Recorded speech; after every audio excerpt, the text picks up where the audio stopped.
Elas se entendem com Emily Albertassi e Letícia Dantas. A autoestima é a percepção que o indivíduo tem a respeito de si mesmo e envolve valores, sentimentos e pensamentos. Mais do que gostar de si mesmo, a autoestima inclui conceitos como autoconfiança, autoconceito e autovalorização. A autoconfiança indica o quanto o indivíduo conhece sobre si mesmo, sua capacidade em lidar com diversas situações, o quanto se sente seguro e se valoriza. O conceito que a pessoa vai construindo sobre si mesma ao longo da vida é influenciado pelas experiências que vivencia, sejam elas traumáticas ou não, bem como mensagens que vai recebendo do ambiente externo. Embora a maioria de nós conheça o termo autoestima como pessoas que têm baixa ou alta, ela apresenta uma complexidade muito maior e tem grandes implicações para a nossa saúde mental. A autoestima é considerada até como o principal indicador de saúde mental, pois um valor depreciativo de si mesmo se associa a graves adoecimentos mentais, como depressão, suicídio, sentimentos de inadequação e ansiedade. A autoestima está associada a outros construtos da personalidade, está implicada na forma com a qual vamos viver a nossa vida cotidiana e manter a nossa saúde mental. Este é o nosso tema de hoje do Elas Se Entendem. Nós recebemos aqui a psicóloga Ruth Pereira. Ruth, obrigada por estar aqui. Boa noite. Seja bem-vinda ao programa Mosaico, ao quadro Elas Se Entendem. Boa noite. Eu que agradeço o convite. É uma alegria estar aqui com vocês. Para começar o nosso bate-papo, eu queria que você contasse para a gente como que você começou a trabalhar com esse tema, com a psicologia, contar um pouquinho da sua história para a gente, um pouco de por que você decidiu focar em trabalhar com autoestima, com saúde mental. Conta para a gente. Sim. Além de ser psicóloga, eu tenho a minha história de vida. E aí foi por conta disso que eu decidi trabalhar com autoestima. Fui uma menina que cresceu em um contexto de um lar muito conturbado e, por conta disso, tinha uma autoestima muito baixa, mas sabe, muito baixa mesmo. E aí, através de terapia, através de um processo de autoconhecimento, eu consegui romper com alguns padrões, consegui elevar minha autoestima, melhorar meus relacionamentos. E aí, hoje, enquanto psicóloga, o meu trabalho é ajudar outras mulheres a passarem por isso também. Você acredita que esses problemas de autoestima, eles afetam mais as mulheres? Ou os homens também estão ali no mesmo patamar que a gente? Ou não tem isso, né? Como é que ocorre? Como é que uma mulher... Eu falo pela gente, por mim, no caso, né? A minha autoestima está totalmente ligada ao meu cabelo. Se ele estiver horrível, eu vou estar um lixo. É como eu vou começar a me sentir durante o dia. Isso afeta mais as mulheres ou o homem? Como é que funciona aí no seu dia a dia com seus pacientes? Como é que é?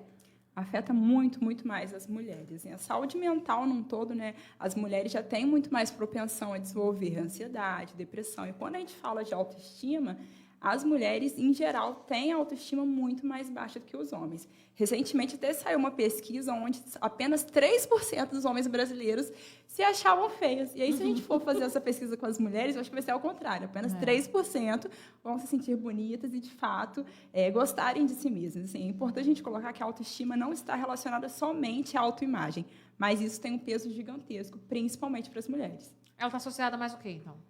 A autoestima... Não é só a autoimagem. Então, assim, tem essa questão de como a gente se vê, se a gente vai se achar bonita ou se a gente vai se achar feia, mas também tem a ver, por exemplo, com o autoconceito. Os pensamentos que você tem a respeito de você, se você acha que você é inteligente, se você acha que você é uma pessoa burra, tem também relacionado, né, ao autorreforço, se você acha que você é capaz de fazer as coisas, se você acha que você não é capaz.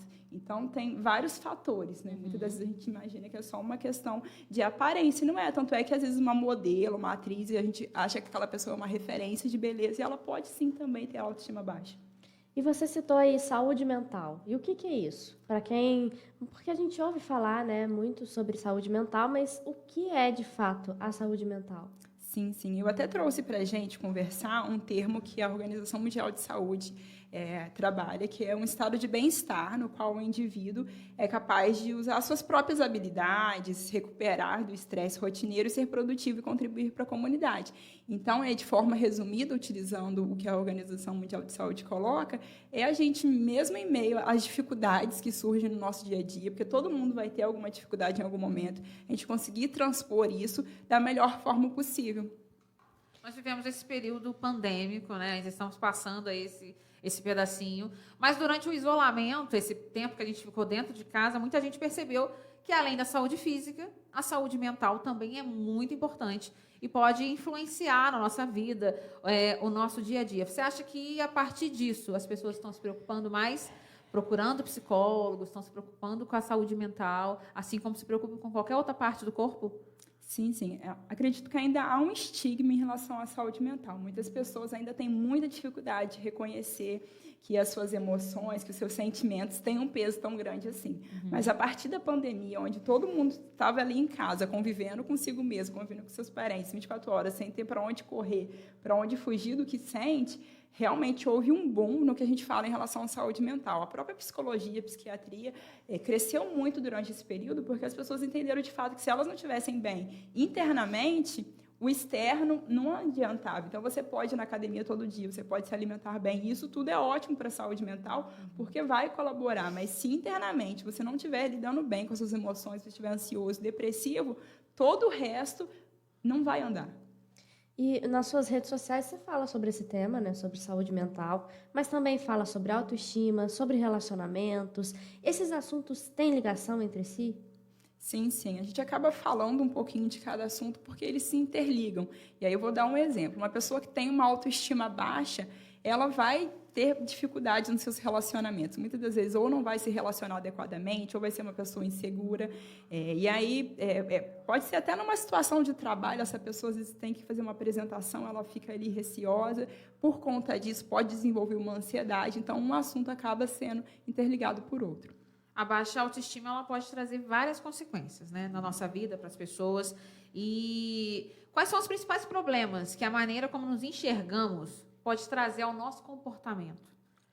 Sim, sim. Conforme eu estava citando, várias e várias áreas da nossa vida podem ser afetadas por uma autoestima baixa. As pessoas, infelizmente, acham, não, é só algo simples e está tudo ok, a gente vai lidando. Mas não, os nossos relacionamentos, a nossa conduta em relação à vida acadêmica, vida profissional, muitas vezes até quadros de ansiedade estão interligados à forma como a gente se vê. Você citou aí relacionamento. E de que maneira prática uma baixa autoestima, uma saúde mental debilitada, de que maneira isso afeta os nossos relacionamentos? E, o que isso pode trazer de consequência se eu não estou bem internamente, se eu não tenho uma autoestima boa? O que isso influencia de maneira prática nos relacionamentos? Sim, eu vou citar até um pouquinho da minha história. Como eu tinha uma autoestima muito baixa, eu tinha uma dificuldade imensa de me relacionar com as pessoas.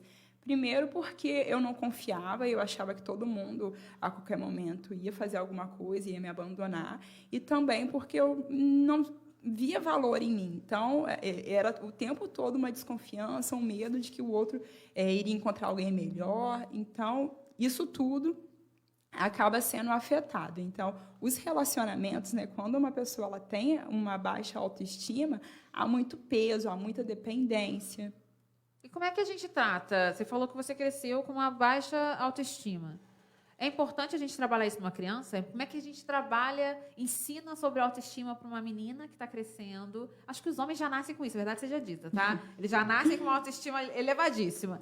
Mas para uma menina que vai estar lidando, sei lá, com a puberdade, uma menina que está numa transição capilar, como é que a gente trata isso desde a infância até essa fase que é difícil demais, que é chegar na adolescência, na pré-adolescência? Como é que funciona a autoestima? Sim, sim. Homens e mulheres, meninas e meninos, têm necessidades emocionais que precisam ser supridas desde a infância. E aí, quando essas necessidades emocionais não são supridas, há a baixa autoestima. Então, por exemplo, num ambiente familiar, onde essa criança ela escuta que ela é burra, que ela não é capaz, que ela é feia, com certeza a chance dela desenvolver uma baixa autoestima é muito maior do que se ela tivesse inserida num contexto onde ela escuta que ela é linda, que ela é inteligente, que ela é capaz. E aí, se a gente está falando, por exemplo, em relação às mulheres, às meninas, a mídia tem um peso gigantesco, a representatividade tem um peso gigantesco em relação a isso. Tanto é que, muitas das vezes, os homens eles podem estar acima do peso, pode estar careca, mas ele está bem com ele mesmo. Agora, uma mulher, o tempo todo, ela está preocupada com o corpo, com o cabelo, com a estética, porque a mídia coloca um peso enorme em cima das mulheres em relação à imagem. E na infância existe uma forma de você encontrar um meio termo? Por quê? Há dois extremos. Ou a criança cresce, como muitos de nós, se achando feio, incapaz, enfim, mas tem outro lado, né? Tem esse outro lado de crianças em que os pais colocam tanto na cabeça delas que elas são: você é lindo, você é inteligente, você é capaz, que elas acabam se sentindo superiores a outras crianças. Então, qual é o meio termo? Como os pais devem lidar na construção da autoestima das crianças? Sim. Quando eu falei sobre necessidades emocionais, uma das necessidades emocionais que as crianças ou adolescentes têm são os limites. E aí, infelizmente, hoje em dia, isso é algo muito deficitário em relação à educação. Por quê? É claro que a gente precisa nutrir muito amor, muito carinho, e não tem medida para o amor, tem que amar realmente com intensidade. Só que você ama seu filho e ainda assim você fala para ele: você não vai comer doce porque você tem que jantar. Você ama seu filho e ainda assim você fala: você vai acordar cedo sim porque você precisa ir para a escola. Só que hoje, né, talvez porque muitos pais não estão tão presentes por conta da dupla jornada, e tem que trabalhar, muitas das vezes acabam compensando essa falta de presença e aí acabam sendo muito permissivos, não conseguem dar limites, não conseguem dizer não para essa criança, e aí, infelizmente, pode aí acabar, de repente, futuramente, criando uma criança que não entende que o outro é um semelhante a ela, né? A ideia é que essa autoestima te faça se sentir bem com você mesmo. Você não precisa se sentir inferior a ninguém, mas também nem superior. Ô, Ruth, a gente já falou sobre saúde mental, sobre autoestima, mas às vezes alguém está te ouvindo agora e está falando: mas é fácil falar, né? É muito fácil a gente ouvir as meninas conversando sobre isso. Mas como é que se trata uma pessoa que está passando por baixa autoestima num período longo da vida, não consegue se sentir bem de jeito nenhum, de forma alguma? Como é que ela faz para sair disso? É importante pedir ajuda.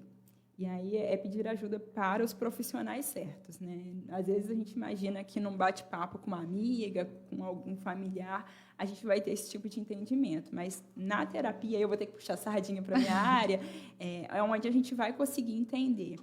Tá, eu tenho autoestima baixa? Qual área que é essa autoestima baixa? Está relacionada à minha autoimagem? Está relacionada aos pensamentos que eu tenho sobre mim? Por que eu sinto isso? Por que eu penso isso sobre mim? É até uma questão meio investigativa, entender o porquê, mas não é investigar por investigar. A partir daquilo, eu sigo a abordagem da terapia do esquema. E aí, dentro da psicologia, a gente tem várias abordagens. O que essa abordagem vai trazer?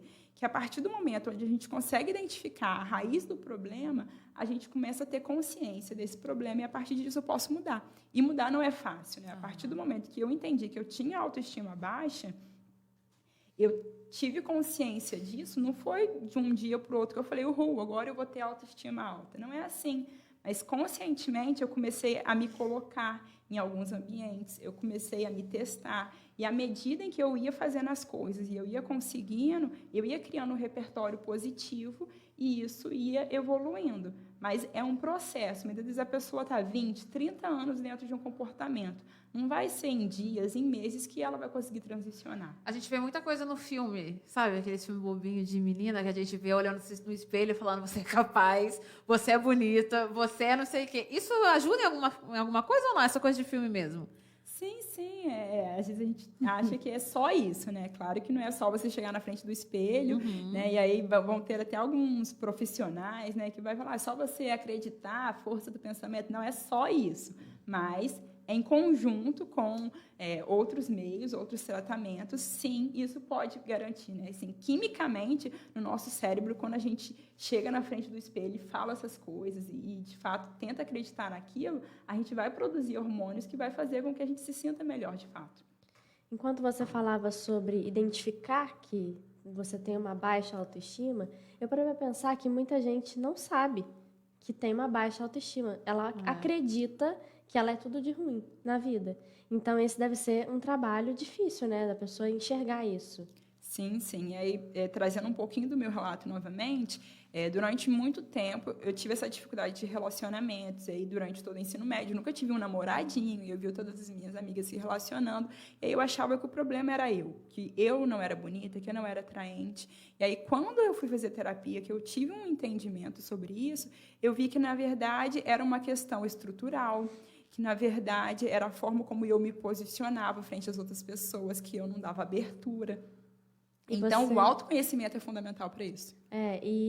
Você falou de relacionamento, as pessoas, às vezes, colocam a expectativa no outro, né? De encontrar a felicidade. Até algumas pessoas depositam a vontade de viver na outra pessoa. Parece exagerado, mas é basicamente isso. Tem pessoas que terminam um relacionamento e elas não conseguem se enxergar mais no mundo porque a pessoa foi embora, porque a pessoa partiu e tal.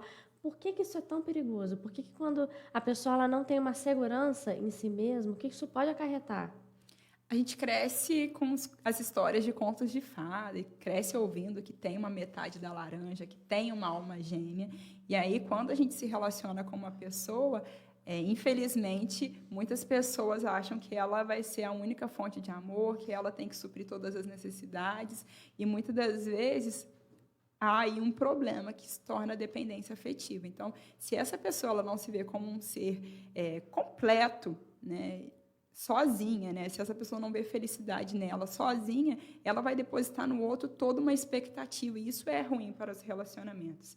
Por exemplo, uma pessoa que ela tem uma dependência afetiva, que ela precisa ali do namorado, do marido, do cônjuge a todo momento, muitas vezes ela pode sufocar essa pessoa.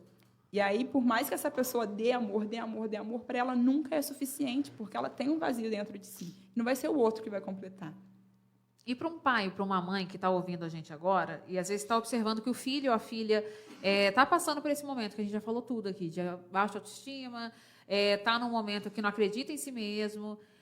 Existe uma idade ideal, você falou até quando você entendeu e foi procurar ajuda, foi fazer terapia, existe uma idade ideal para levar um filho, para um adolescente, para uma pessoa procurar fazer terapia, procurar ajuda? Para procurar ajuda não tem uma idade ideal, e sim um momento. A gente vê que tem crianças em terapia, tem adolescentes, tem adultos, tem idosos. Quando a gente entende que a gente não está conseguindo lidar com aquilo ali sozinho, é o momento. E aí, por exemplo, ano passado eu fiz uma palestra para crianças pequenininhas do maternal falando sobre autoestima, porque ali na escolinha tinha uma menina que era negra e não conseguia se sentir bonita. Então, a gente consegue observar que não tem idade. E cada vez mais cedo as nossas crianças, nossos adolescentes têm demonstrado essa baixa autoestima, muito também por influência da mídia. Na nossa época, na nossa infância, a gente não tinha tanto acesso a isso. Mas hoje em dia, o tempo todo, a gente está no Instagram, TikTok, vendo aquelas vidas perfeitas, corpos perfeitos. E a comparação é inevitável. E olha que hoje em dia ainda melhorou um pouquinho, né? Porque você ainda tem algum tipo de representatividade. Antigamente ainda era, na nossa infância, né? Ainda era totalmente diferente do que a gente estava ali lidando na vida real. Mas a pergunta que eu queria te fazer esse até seria um tema para o debate 88. Mas a gente vai fazer essa pergunta aqui também. Existe preconceito da parte dos cristãos para procurar ajuda psicológica, na sua visão? Você enxerga isso? Que bom que a gente estava falando sobre isso, que bom, né? É muito importante a gente debater no meio cristão os estigmas que existem, e há muitos, né? Eu tenho em consultório vários pacientes que têm dificuldade em reconhecer que tem uma questão emocional por conta da religião, porque enquanto cristã eu cresci num meio e eu ouvi muitas das vezes que depressão era uma questão demoníaca, que era falta de fé. E aí cabe muitas das vezes aos líderes passarem para os seus membros que aquilo ali é uma doença. Se uma pessoa chega do seu lado e fala, olha, eu estou com um problema no coração, eu vou ter que fazer uma cirurgia, trocar uma válvula, o que você vai fazer? Isso aí, vai dar tudo certo. Você entende que ele precisa ir no cardiologista. Mas quando alguém fala que está com depressão, ansiedade, muitas vezes o posicionamento é só vamos orar. Enquanto cristã, eu creio que Deus tem poder para curar toda e qualquer coisa. Mas existe um profissional para isso. Existe possibilidade de qualidade de vida. Então, por que viver de forma ruim? Muitas vezes não conseguir dormir, não conseguir comer, não conseguir se relacionar com as pessoas puramente por uma questão de um preconceito. Ruth, eu quero te agradecer por ter aceito o nosso convite, por ter topado estar aqui junto com a gente. E como é que faz para te procurar? Quem está te ouvindo agora fala, gostei, preciso de ajuda.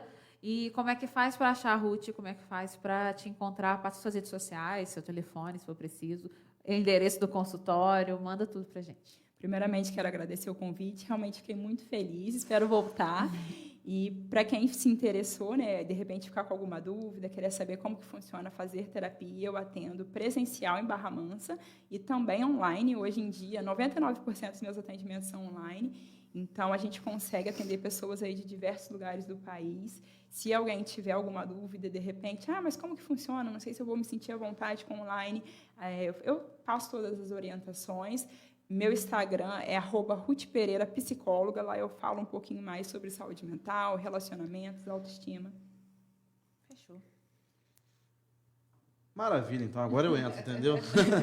Muito obrigado, Ruth, por ter dedicado aqui um tempo com a gente sabe da sua rotina lá, te acompanhou nesses últimos dias agora através do Instagram. Muito obrigado por aceitar o nosso convite. Então, você que está ouvindo aí, precisa... Na verdade, você nem sabia que você sofria disso, posso falar? Que é uma sofrência?